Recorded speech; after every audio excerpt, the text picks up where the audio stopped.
একটি দেশকে ধ্বংস করে দেওয়ার জন্য সেই দেশের শ্রেষ্ঠ সন্তানদেরকে, বুদ্ধিজীবীদেরকে, বিদ্বান ব্যক্তিদেরকে, ফিলোসফারদেরকে হত্যা করে সেই দেশকে ধ্বংস করতে চেয়েছিল পাক হানাদার বাহিনী। এটা সবাই জানে এবং পৃথিবীর সকল স্বাধীনতা সংগ্রামের যুদ্ধের প্রথমে এবং শেষ দিকে এবং মাঝে মাঝেও তাদেরকে হয় হত্যা করা হয়, না হলে অন্যভাবে নির্যাতন করা হয়। কিন্তু স্বাধীনতার পরে সবচাইতে উল্লেখযোগ্য বিষয় হলো আমরা বিগত ফেসিবাদের সময়ে একটি সিস্টেমেটিক ওয়েতে বিভিন্ন প্রক্রিয়ায় বাংলাদেশের টোটাল শিক্ষা ব্যবস্থাকে ধ্বংস করে দেওয়ার জন্য একটা প্রকল্প নেওয়া হয় এবং যার মধ্যে তারা অনেকাংশে সফল হয়েছে। নম্বর বাড়িয়ে দেয়া, প্রশ্নপত্র ফাঁস করা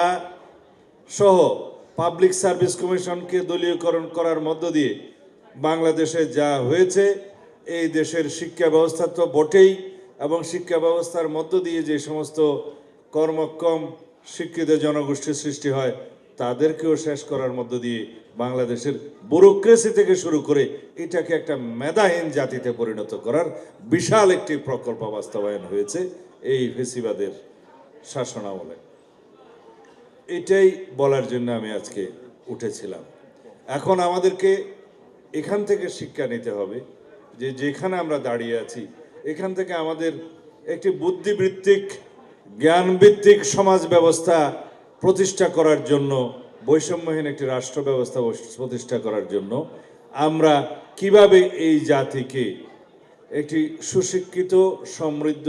বুদ্ধিভিত্তিক, জ্ঞানভিত্তিক জাতি হিসেবে গঠন করতে পারি, সেই জন্য আমাদের যথেষ্ট প্রকল্প হাতে নিতে হবে, সেই জন্য যথেষ্টভাবে আমাদের কর্মসূচি নিতে হবে এবং আগামী দিনে ইনশাআল্লাহ আমরা সেটাকে চ্যালেঞ্জ হিসাবে নিয়ে যাতে এই জাতিকে একটি শক্তিশালী জাতি হিসেবে বিনির্মাণ করতে পারি, সেই শপথটা আমরা আজকে নেই। আপনাদের সকলকে ধন্যবাদ আমাকে এখানে বক্তব্য রাখার সুযোগ দেওয়ার জন্য, আয়োজক